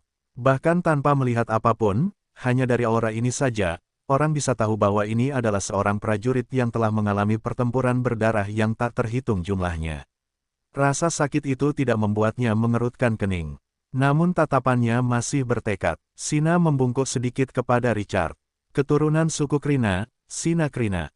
Salam untukmu. Semoga Gurun melindungimu. Richard mengangguk ringan. Penguasa Twilight City, Richard, semoga Gurun memberkatimu. Sina berdiri dan melihat sekeliling. Ia mengambil sepotong kerikil tajam dari tanah. Kemudian, ia menariknya dengan telapak tangannya. Darah langsung mewarnai kerikil itu menjadi merah. Jantung Richard berdebar kencang. Dia menatap veteran wanita itu dengan sedikit kebingungan. Orang ini kejam dan tidak banyak bicara. Anehnya, darah di tangan Sina berangsur-angsur mengembun menjadi kristal seukuran ibu jari. Kristal ini bening seperti kaca dan tidak memiliki sedikit pun semburat merah tua. Ekspresi Sina sedikit berubah. Dia menarik telapak tangannya setelah kristal terbentuk. Sementara dia mengabaikan luka yang sembuh dengan cepat, dia menyerahkan kristal yang mengembun darah itu kepada Richard. Lord Richard, selain berburu, ini adalah sumber makanan di kota Oasis. Richard menatapnya dengan sepenuh hati. Menyembunyikan sesuatu dalam darah. Sepertinya suku ini memiliki banyak hal tersembunyi. Setelah Richard mengambilnya, dia membuka panel atribut. Gandum pasir, harta karun sumber daya. Level, 3 bintang. Jangkauan, 15 hektar. Karakteristik, harus ditanam di padang pasir. Membutuhkan sejumlah air untuk mengairi. Matang sebulan sekali. Deskripsi, harta karun sumber daya yang hanya ada di padang pasir. Harta karun bintang 3, 15 hektar gandum pasir. Mata Richard terbelalak. Itu adalah makanan yang matang sebulan sekali. Dia akhirnya mendapatkan apa yang diinginkannya setelah melalui banyak liku-liku. Perjalanan ini tidak sia-sia. Sudut mulutnya berkerut. Selain itu, gandum pasir lebih cocok sebagai makanan pokok daripada kurma pasir. Pengembangan suatu wilayah tidak selalu bisa bergantung pada perburuan. 51.000 orang mungkin saja, tetapi 50.000 atau 100.000 orang masih bergantung pada perburuan. Penghasilan paling stabil hanyalah bertani. Richard telah memohon sumber daya dan harta karun yang berharga ini selama ini. Rencana bertaninya akhirnya melangkah maju setelah lebih dari setengah bulan.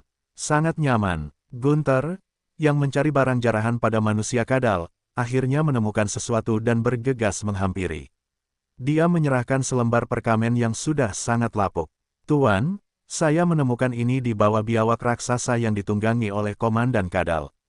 Saat Richard mengulurkan tangan untuk mengambilnya, dia langsung membolak-baliknya. Perkamen itu memiliki rona kuning kuno seolah terkubur di makam kuno selama ribuan tahun. Itu bisa pecah jika seseorang tidak berhati-hati. Itu dicatat dalam tulisan aneh. Tetapi karena banyak tempat yang rusak, beberapa celah dan hanya sedikit yang bisa dilihat dalam catatan. Perkamen rusak, level, tidak ada. Deskripsi, tampaknya berisi beberapa informasi tentang menara penyihir kuno, tetapi isinya terlalu rusak dan kehilangan tampilan aslinya. Richard membolak-balik peta beberapa kali. Tetapi dia tidak menemukan peta yang dia bayangkan. Dia tidak bisa menahan perasaan sedikit bingung. Sina, apakah tidak ada lokasi reruntuhan di peta ini? Sina yang lemah mengangkat kepalanya dan menatap matahari yang terbenam di padang pasir. Saat senja dan fajar, peta akan muncul. Begitu dia selesai berbicara, sinar matahari terakhir di langit menghilang. Gada sihir hitam yang tidak bereaksi beberapa saat yang lalu di tangan Richard, sekarang memancarkan cahaya kuning pucat. Peta yang rusak di tangan Sina juga melayang pada saat yang sama. Detik berikutnya, cahaya dari gada sihir hitam menutupi perkamen. Kemudian, perkamen yang rusak tiba-tiba menjadi tembus cahaya. Di tengahnya, peta yang terbuat dari energi biru muncul.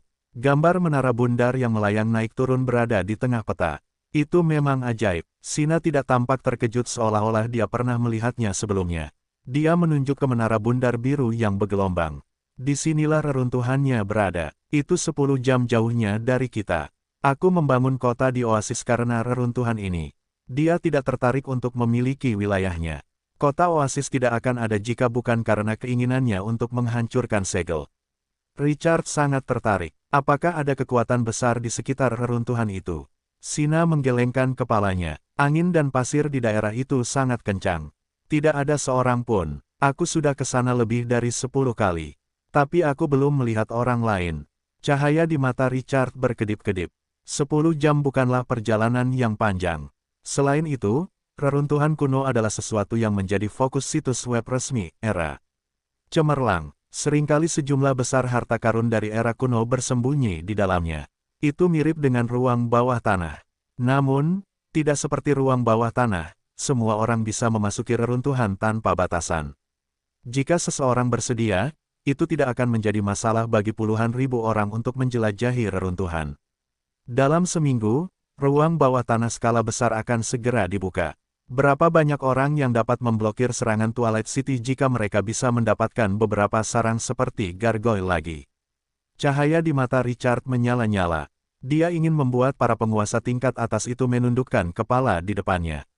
Jika dia menginginkan reruntuhan ini, bahkan jika dewa datang, dia tidak akan bisa menyimpannya. Pada saat ini, cahaya tongkat sihir hitam di tangan Richard tiba-tiba meredup. Peta yang terungkap di perkamen juga menghilang pada saat yang sama. Seolah-olah tidak ada yang terjadi tadi. Richard membuka panel atribut lagi. Kali ini, tongkat sihir hitam akhirnya mengungkapkan atributnya. Gada sihir hitam, level, spesial, skill pembekuan sementara, pembekuan luar angkasa, di atas peringkat A, membekukan ruang dalam radius 1 km. Hanya penggunanya yang dapat bergerak bebas. Durasi, 20 detik. Dapat dilepaskan sepertiga kali. Karakteristik, kunci menara penyihir cemerlang. Deskripsi, dapat digunakan untuk membuka gerbang menara penyihir. Skill di atas peringkat A. Pembekuan luar angkasa. Jantung Richard berdebar kencang. Jika benda ini benar-benar dipadatkan, itu pasti bintang 3. Tidak, itu pasti perlengkapan strategis bintang 4. Untungnya, Komandan Kadal itu tidak menggunakannya sebanyak 3 kali. Kalau tidak, dia memang akan menggantung manusia Kadal itu dan mencambuk mayatnya. Tetapi meskipun dia hanya bisa menggunakannya sekali, nilainya tidak terukur. Itu adalah kartu truf kuat yang dapat digunakan pada saat kritis untuk mengubah hasil pertempuran. Tuan, mayat-mayat manusia Kadal telah dikumpulkan. Kata-kata Gunther dari belakang menyela alur pikiran Richard. Dia menyingkirkan tongkat sihir hitam yang dapat mengeluarkan skill Beyond Areng. Richard menoleh untuk menatap gunung mayat manusia Kadal di belakangnya. Dia mengangguk. Mayat-mayat itu semua milikmu. Pergi, dan rekrut mereka.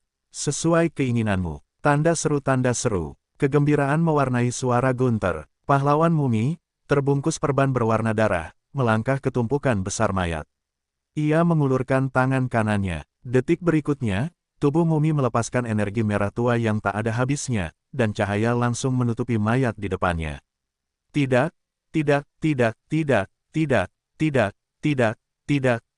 Tidak. Mulutnya melantunkan mantra yang sangat tidak jelas. Para pengungsi yang ditangkap oleh manusia Kadal dan sekarang dalam perawatan mumi tampak panik. Mereka tampak takut dimangsa hidup-hidup. Di bawah selubung cahaya berwarna darah, bangkai Kadal yang menumpuk di luar mencair seperti es dan salju. Daging dan tulang berubah menjadi air darah. Mayat di bagian bawah menghisap darah yang berdeguk. Mata Richard tajam. Dia melihat 15 bangkai Kadal menghisap darah dan energi seperti spons. Yang ini ingin mengubah Kadal monitor raksasa menjadi mumi. Ekspresi Richard agak aneh. Bisakah ini berhasil? Beberapa menit kemudian, ratusan bangkai Kadal menghilang tanpa jejak.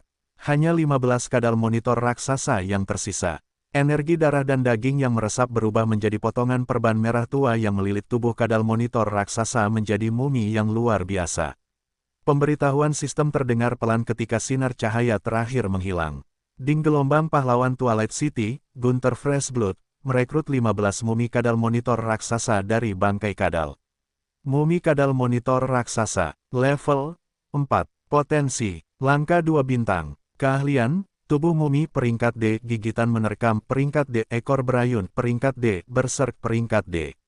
Bakat ras, saat di padang pasir, kecepatan pemulihan cedera akan meningkat sebesar 50%. Mumi belenggu, saat jumlah mumi lebih dari 50, kekuatannya akan meningkat sebesar 30% diaktifkan. Deskripsi, mumi yang tidak biasa, dengan kekuatan yang baik.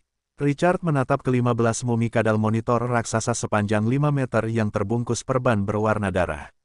Mereka sangat mencolok di pasir kuning. Dia periang. Dalam mitos dan legenda Mesir kuno, kucing dijadikan mumi untuk dimakamkan setelah kematian Firaun. Jika kucing bisa berubah menjadi mumi, mengapa Kadal tidak bisa? Dia dalam kondisi pikiran yang bersemangat tinggi. Gunther benar-benar pahlawan harta karun. Saat di jalan pada hari sebelumnya, Gunther memburu beberapa pasukan di alam liar dan membiarkan mereka merekrut 3 tim mumi elit bintang 1 yang diperban untuk menghemat kuota perekrutan mumi. Ada 4,5 tim rekrutan dengan 15 Kadal monitor raksasa yang dimumikan ini. Benar-benar lesat. Setelah pahlawan mumi memberi Kadal monitor raksasa kemampuan untuk menjadi mumi, tentara besar ini segera menjadi perisai daging super. Menggunakan rekrutan ini sebagai peleton depan dan umpan meriam sangatlah sempurna. Richard melihat penduduk yang terkejut di sekitarnya dari sudut matanya. Hatinya dengan senang hati bersikap. Dia berbalik dan berkata kepada Sina, "Saya ingin mengirim penduduk ini kembali ke Twilight City. Sina, aku butuh bantuanmu untuk menenangkan mereka." Ketika Sina mendengar ini, dia merasa sedikit seperti ular. Mereka adalah orang-orangnya, dan sekarang dia ingin memberikan mereka kepada orang lain. Namun, dia telah membangun wilayah itu untuk menjelajahi reruntuhan kuno dan menghancurkan segel di tubuhnya.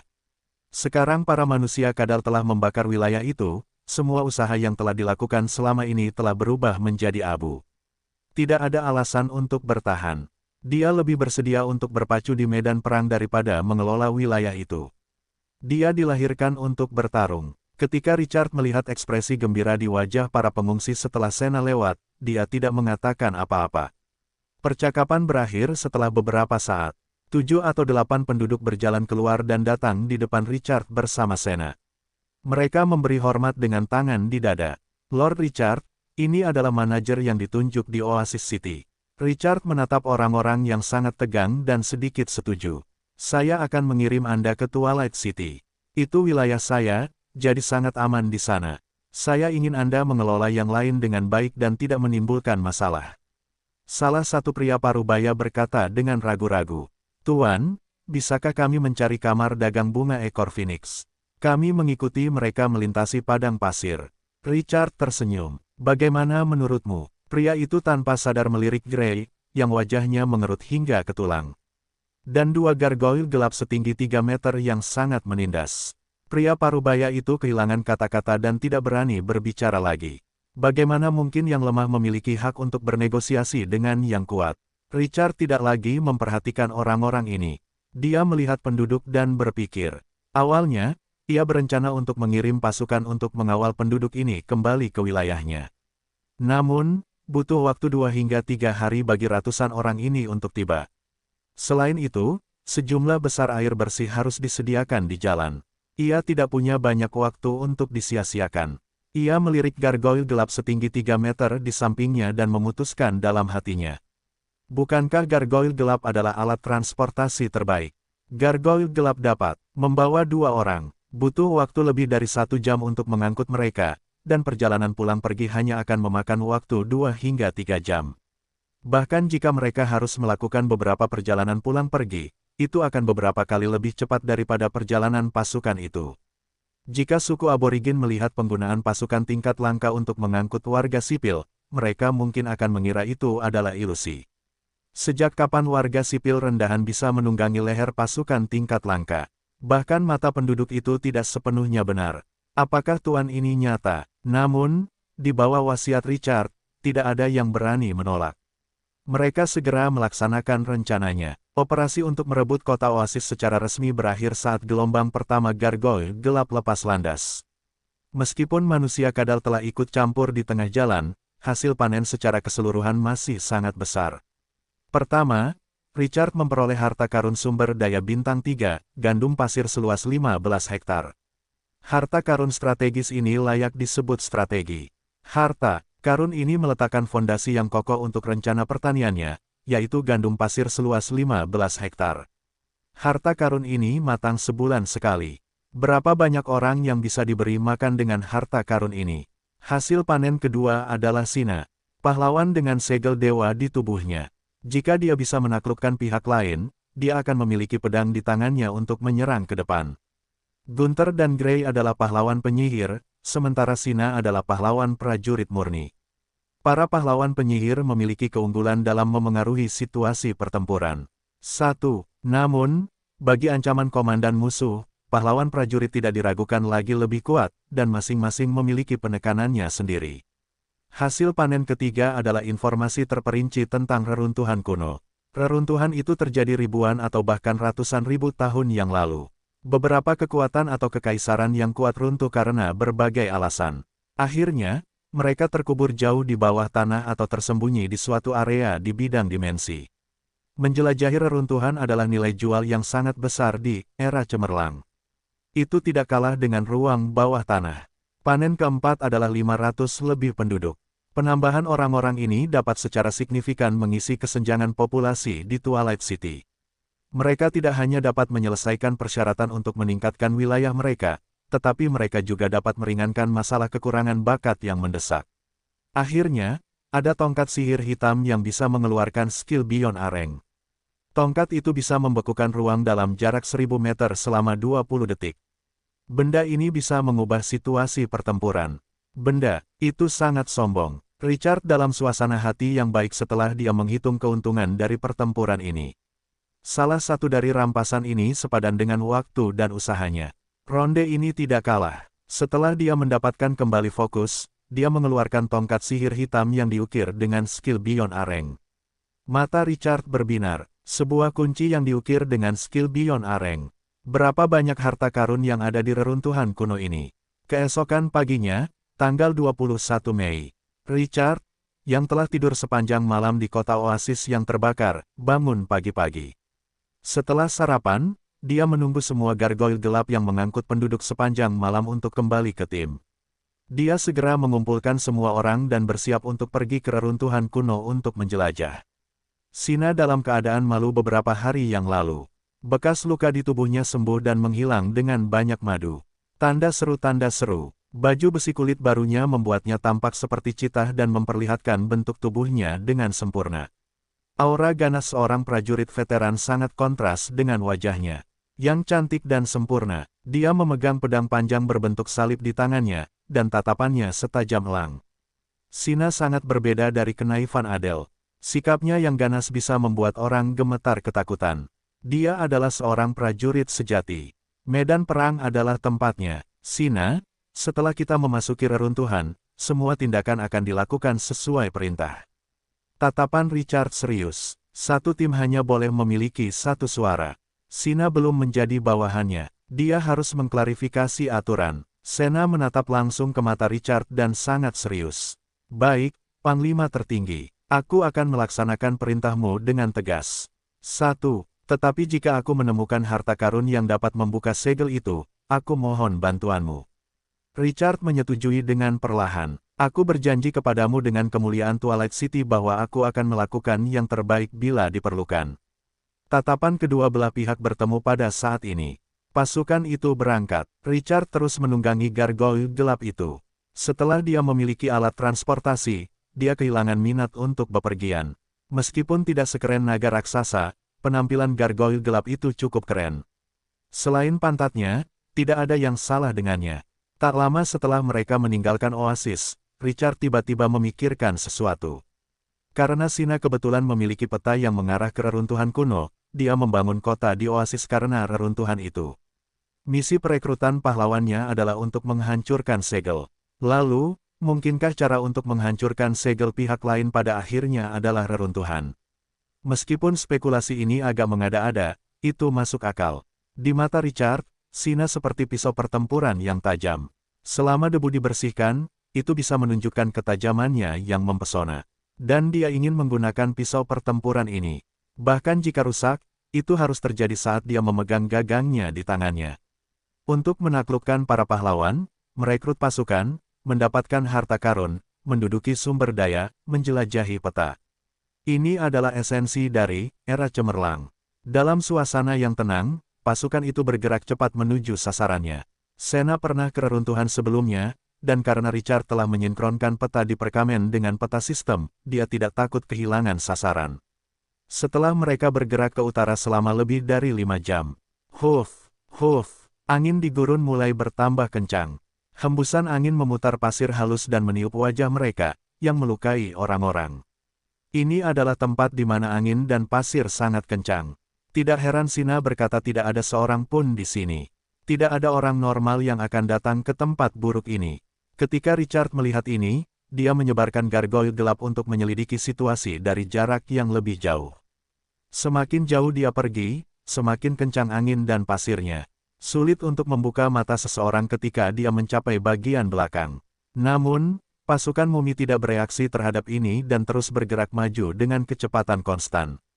Agar tidak menyia-nyiakan karakteristik perekrutan Gunther, Richard memburu beberapa pasukan lapangan dan merekrut 3 unit mumi berwarna darah elit bintang 1 lainnya. Hasilnya, Jumlah unit yang direkrut mencapai 7,5. 6 unit elit bintang 1, dan 1,5 unit mumi kadal monitor raksasa bintang 2 yang langka. Setelah Richard memberikan unit-unit ini keterampilan transformasi pasir, mereka akan sangat berguna. Dia menantang angin dan pasir selama beberapa jam lagi, lalu dia membandingkan peta dan langsung bersemangat.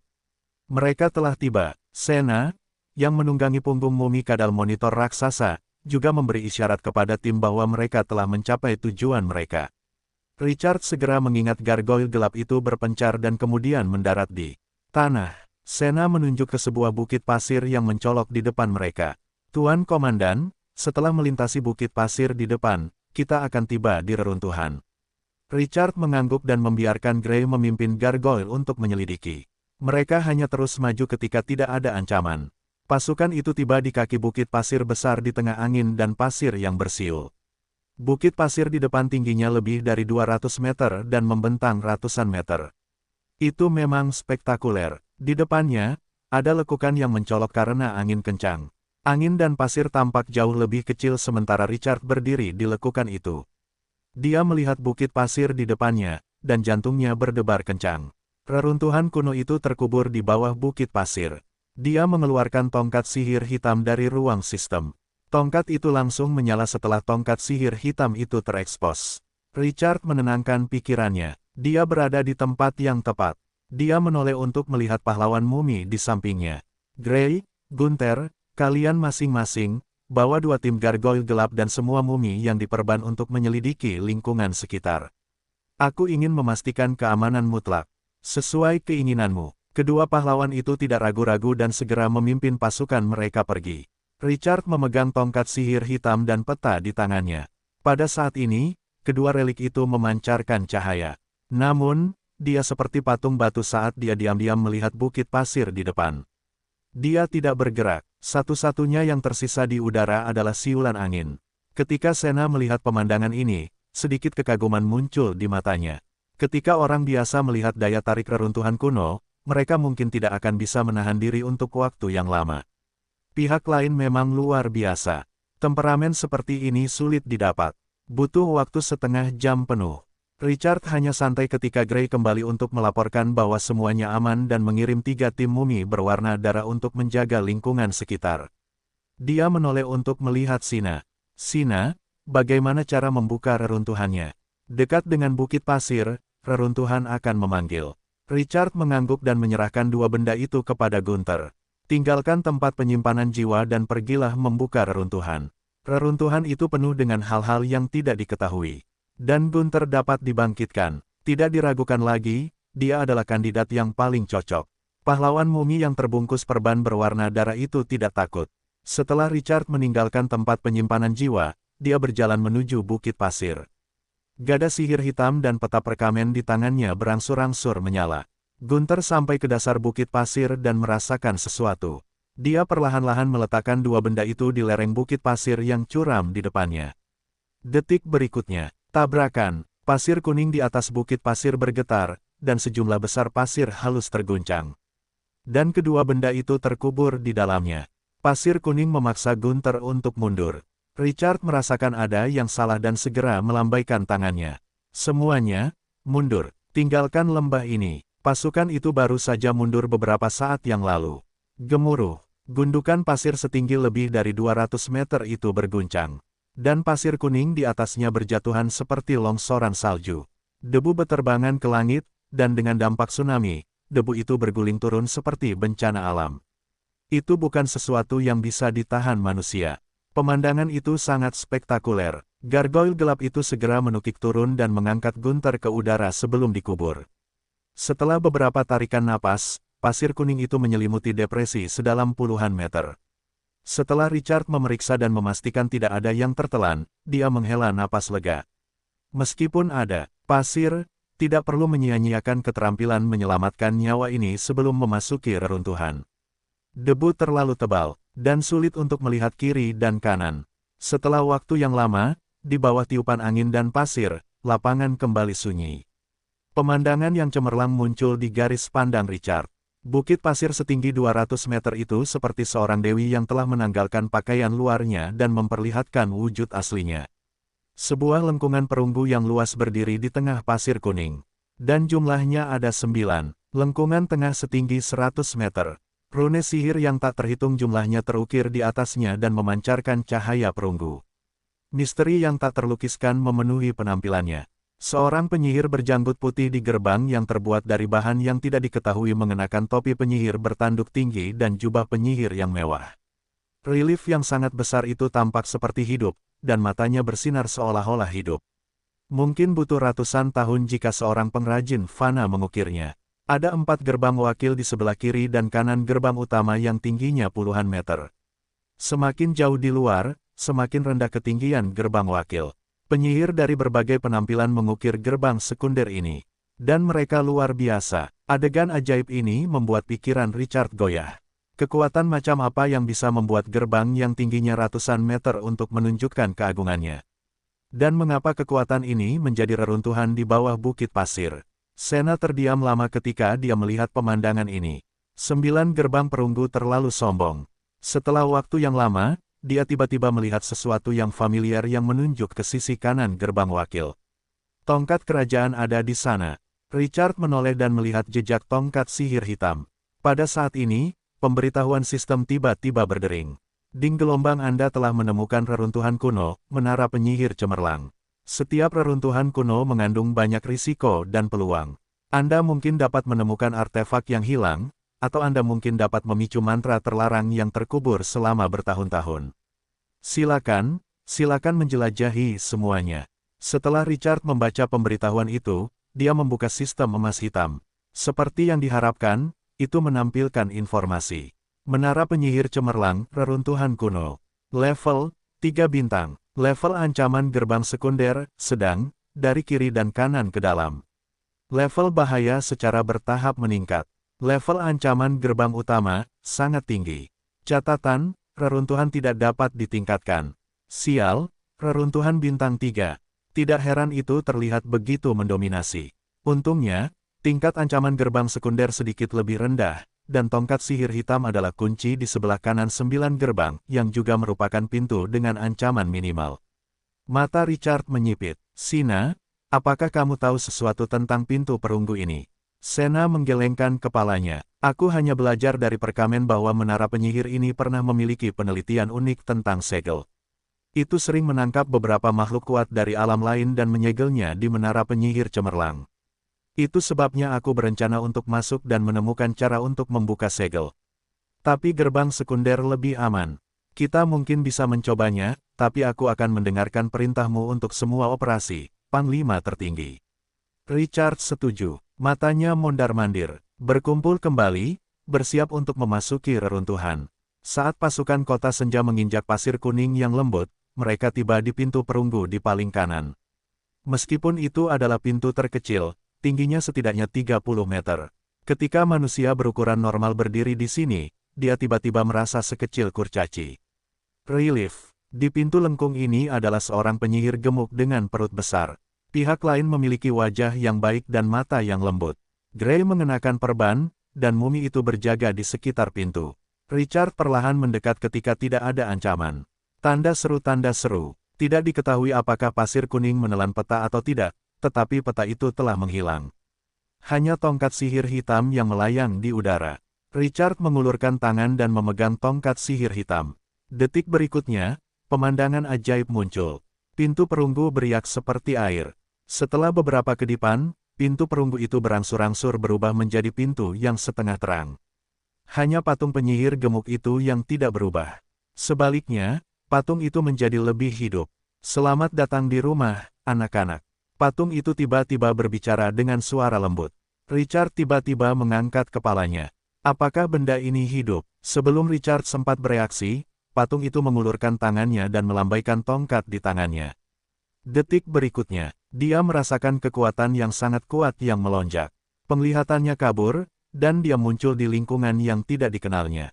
Itu adalah aula melengkung, lebarnya sekitar 200 meter dan tingginya lebih dari 30 meter. 3 lorong gelap gulita di sekitarnya mengarah ke tempat yang tidak dikenal. Langit-langitnya diukir dengan pola warna-warni yang tak terhitung jumlahnya seolah-olah itu adalah istana yang paling mewah. Orang tidak bisa tidak kagum.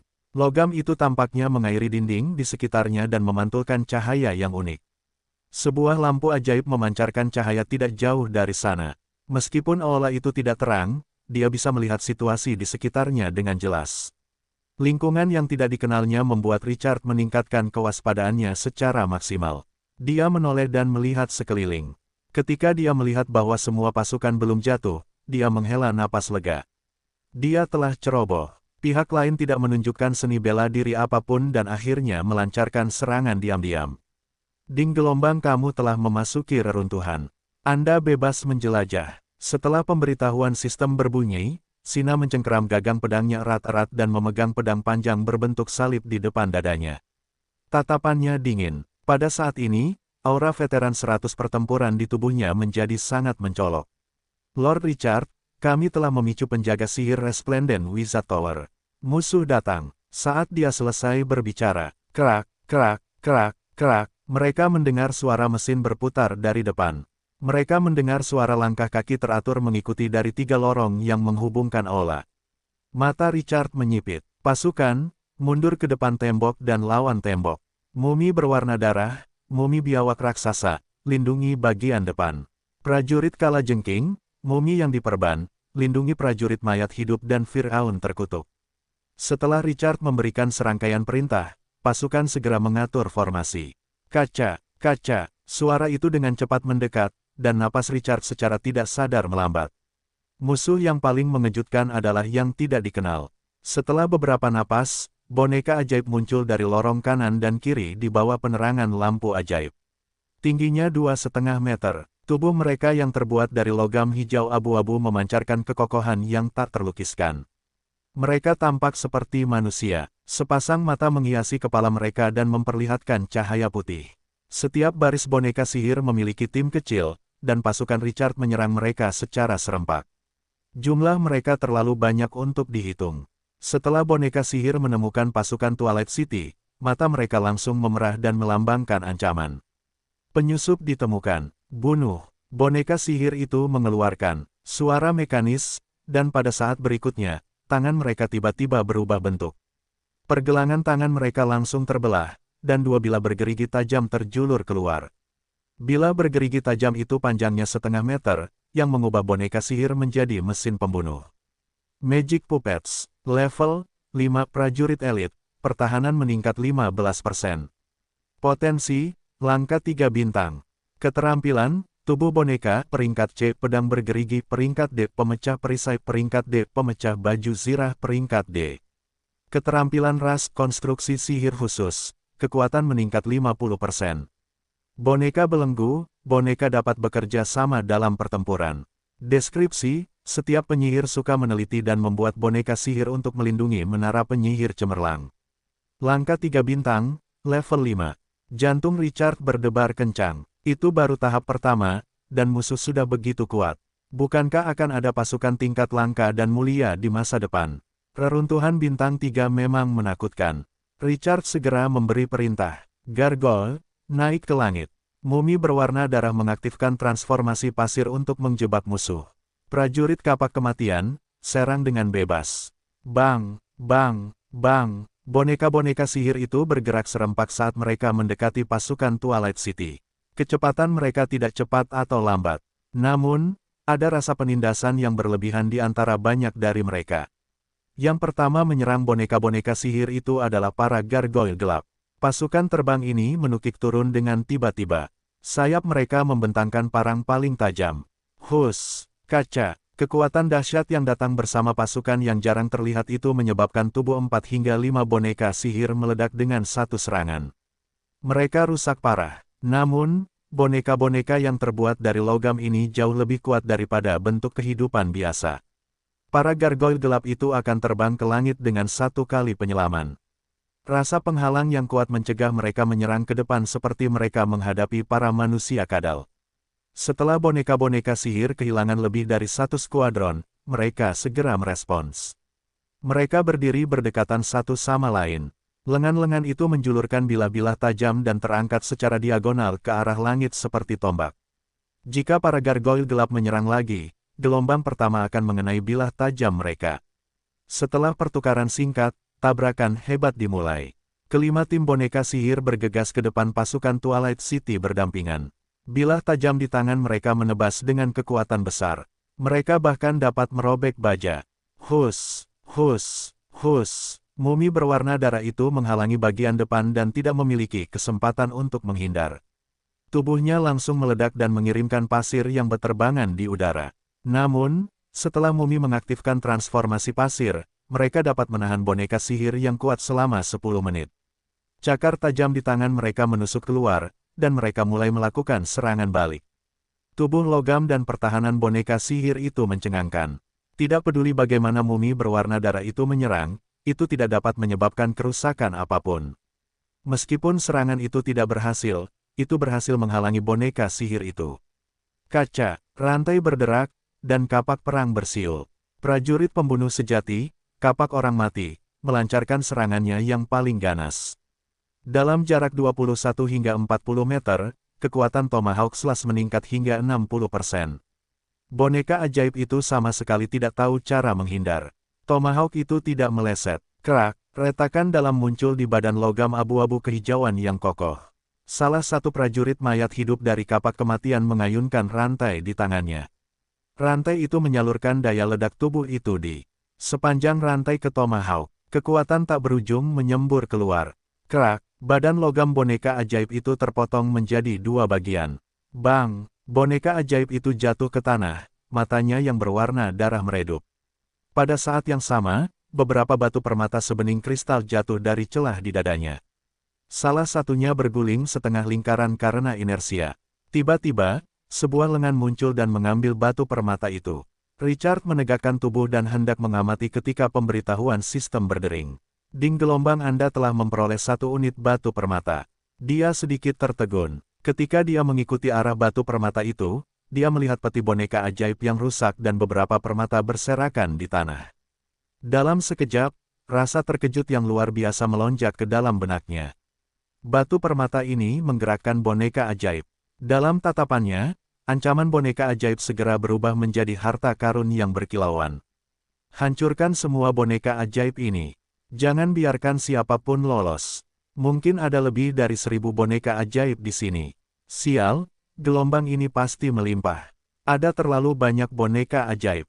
Dan mereka menyerang dengan cara yang seragam, yang memberi banyak tekanan pada barisan depan. Mumi berwarna darah tingkat elit tidak dapat menahannya. Itu masih terbunuh dan meledak bahkan jika itu mengaktifkan transformasi pasir.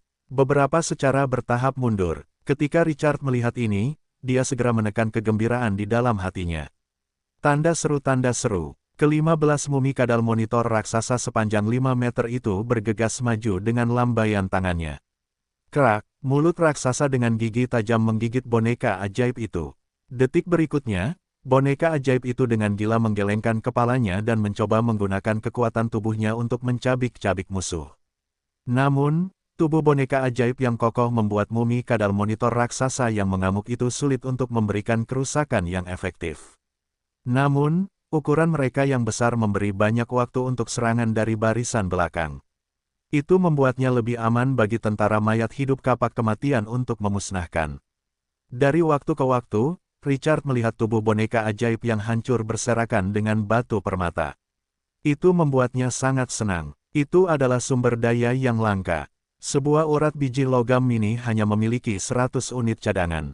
Membunuh beberapa tim boneka ajaib di sini akan memberinya urat cadangan biji logam. Kenikmatan membunuh monster dan menjatuhkan peralatan membuatnya merasa sangat baik. Beberapa pertahanan pasukan Twilight City hancur karena semakin banyak boneka ajaib yang digunakan dalam perjalanan. Mumi kadal monitor raksasa tidak dapat menahannya bahkan dengan transformasi pasir. Richard yang bersemangat segera memberi perintah. Prajurit kalajengking beracun dan mumi yang diperban, tahan mereka. Jangan biarkan tanganmu. Kalahkan semua boneka ajaib. Pasukan segera memperkuat garis pertahanan mereka yang goyah di depan setelah mereka menahan 2 pasukan tingkat langka. Kekuatan boneka ajaib terletak pada jumlah yang tak terhitung jumlahnya dan tekanan yang dibawa oleh serangan terkoordinasi. Namun, pasukan di tangannya pada akhirnya tidak lemah. Setelah mumi yang diperban itu meningkatkan serangannya, cakarnya yang tajam mencabik-cabik tubuh kokoh boneka sihir itu dan menyebabkan kerusakan yang sangat besar. Meskipun tidak dapat menggunakan kutukan untuk mengurangi kekuatan lawan, ia dapat menahan serangan itu dengan kuat. Tidak perlu disebutkan prajurit kalajengking. Unit jarak dekat ini dikenal karena serangan kekuatan mereka yang dahsyat. Capit besi mereka yang tajam membuat boneka sihir itu menderita kerugian besar. Terutama kait besi melengkung di ujung depannya. Ketika ia melambai, kait itu akan dipaku ke tubuh lawan dan ditarik. Dengan kuat, itu bisa merobek lebih dari setengah tubuh boneka sihir itu. Boneka sihir memberikan kerusakan fisik. Kerusakan yang mereka berikan pada prajurit mayat hidup tidaklah fatal. Jika mereka tidak bisa menahannya, mereka akan segera mengaktifkan transformasi pasir mereka dan masuk untuk membunuh. Namun, ada banyak ruang untuk bermanuver. Setelah jumlah boneka sihir mencapai level tertentu, garis pertahanan di depan mereka terus-menerus terkompresi. Mata Richard menjadi dingin. Tebasan Tomahawk. Detik berikutnya, Tomahawk terbang keluar dari tangan prajurit mayat hidup itu. Hus, hus, suara tajam bergema di sekitarnya. Krak, suara yang jelas terdengar. Boneka sihir itu meledak menjadi potongan-potongan yang tak terhitung jumlahnya dengan energi Tomahawk yang terkondensasi. Itu menyapu seperti badai. 20 Tomahawk meniup badai kematian. Dentang, dentang, suara logam yang bertabrakan terdengar terus-menerus. Area retakan yang luas muncul di tubuh boneka sihir di inti Tomahawk yang menebas. Pertahanannya yang kokoh kini dipenuhi luka-luka akibat pemboman. Tubuh boneka sihir itu sebagian besar hancur setelah badai kematian melanda. Kekuatan tempurnya telah jatuh ke titik beku. Lebih dari 2 skuadron boneka sihir langsung lumpuh. Kapak orang mati menunjukkan sepenuhnya daya mematikannya yang mengerikan. Namun, ada terlalu banyak boneka sihir. Bahkan dengan kerugian besar, pasukan di belakang segera menebusnya. Pertempuran berlanjut. Para gargoyle gelap di langit melancarkan serangan lain setelah formasi boneka sihir mengendur. Setiap kali gargoyle gelap itu menukik ke bawah, mereka akan memperoleh hasil yang signifikan. Pasukan terbang ini sangat fleksibel. Ketika berhadapan dengan boneka sihir yang sedikit kaku, mereka hanya membunuh secara acak. Daya mematikan mereka tidak lebih lemah dari kapak orang mati. Pasukan Twilight City menjadi roda gigi untuk menggiling daging. Boneka-boneka sihir itu dengan cepat dilahap. Dan batu permata di tanah juga meningkat. Richard merasa bahwa sejumlah besar batu permata ada di tasnya setiap kali dia melihat boneka sihir jatuh. Perasaan itu membuatnya bersemangat, dan dia terus memerintahkan pasukan untuk menyesuaikan arah mereka untuk bertarung. Namun, pasukan segera menderita korban. Setelah mumi berwarna darah menyelesaikan transformasi pasir, bila irigasi tajam boneka sihir segera memotongnya. Setelah beberapa pertukaran, hanya ada 2 tim yang tersisa. Pasukan elit bintang 1 ini tidak memiliki perlawanan terhadap boneka sihir tanpa transformasi pasir. Richard tidak membiarkan mumi berwarna darah itu mati. Dia memerintahkan kedua tim untuk mundur. Ketika pasir berikutnya mendingin, umpan meriam ini masih akan berguna. Pertempuran mulai memanas dengan jatuhnya korban. Sina tidak pernah bergerak selama ini. Dia menatap tajam ke salah satu terowongan yang terus-menerus dipenuhi boneka sihir. Tatapannya penuh perhitungan. Tuan Richard, saya meminta untuk bertarung. Richard menatap ruang yang terus-menerus dipadatkan dan mengangguk dengan sungguh-sungguh. Tubuh Sina melesat keluar seperti kilat setelah dia menerima persetujuan. Dia menyerbu dari boneka sihir yang paling padat di tengah.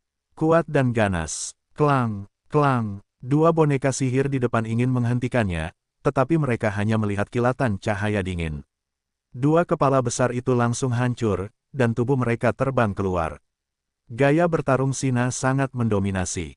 Dia tegas dan pedangnya tajam. Kemanapun dia lewat, boneka sihir yang mencoba menghentikannya akan dipenggal dengan 1 pedang. Kekuatan bertarung yang dia lepaskan memang layak untuk aura seorang veteran. Richard menarik kembali tatapannya. Ketika tekanan di medan perang masih meningkat, dia terus memberi perintah. Gunther, bola korupsi. Saat pahlawan mumi, yang ditutupi perban berwarna darah, mendengar perintah itu, tubuhnya memancarkan energi merah yang tak terbatas. Di tangannya, bola berwarna darah yang terus berdenyut dengan cepat mengembun. Jika menggunakan darah untuk mengembunkan bola korupsi, dia akan menerima tambahan 50% kerusakan sihir. Namun, ini semua adalah boneka sihir, jadi tidak ada darah untuk dia gunakan. Namun, sihir pahlawan peringkat A juga cukup mengerikan. Hus, Bola korupsi merobek langit dan menghantam boneka sihir terpadat yang berjarak 50 meter. Boom! Ledakan teredam terdengar. Kekuatan sihir yang tak terhitung jumlahnya dengan sifat korosif yang kuat menyelimuti boneka sihir berdiameter 30 meter. Tidak seperti ledakan kapak kematian, bola korupsi seperti asam sulfat yang sangat pekat yang secara langsung menggerogoti tubuh boneka sihir hingga penuh lubang. Setelah beberapa simpul kunci hancur, boneka sihir itu langsung lumpuh dan hancur total. Dengan dua pahlawan papan atas yang bergabung dalam pertempuran, area ini menjadi penggiling daging sungguhan yang dengan cepat menghabiskan jumlah boneka sihir. Pertempuran berlangsung selama hampir 1 jam, dan jumlah musuh yang keluar dari 3 lorong secara bertahap berkurang hingga akhirnya menghilang tanpa jejak. Ketika boneka sihir terakhir jatuh, Richard menyeka keringat dari dahinya. Perintah berintensitas tinggi telah menguras tenaga fisiknya, yang tidak kalah dengan pasukan tempur di depannya. Ketika dia melihat tanah dari sudut matanya, suasana hatinya menjadi bersemangat lagi.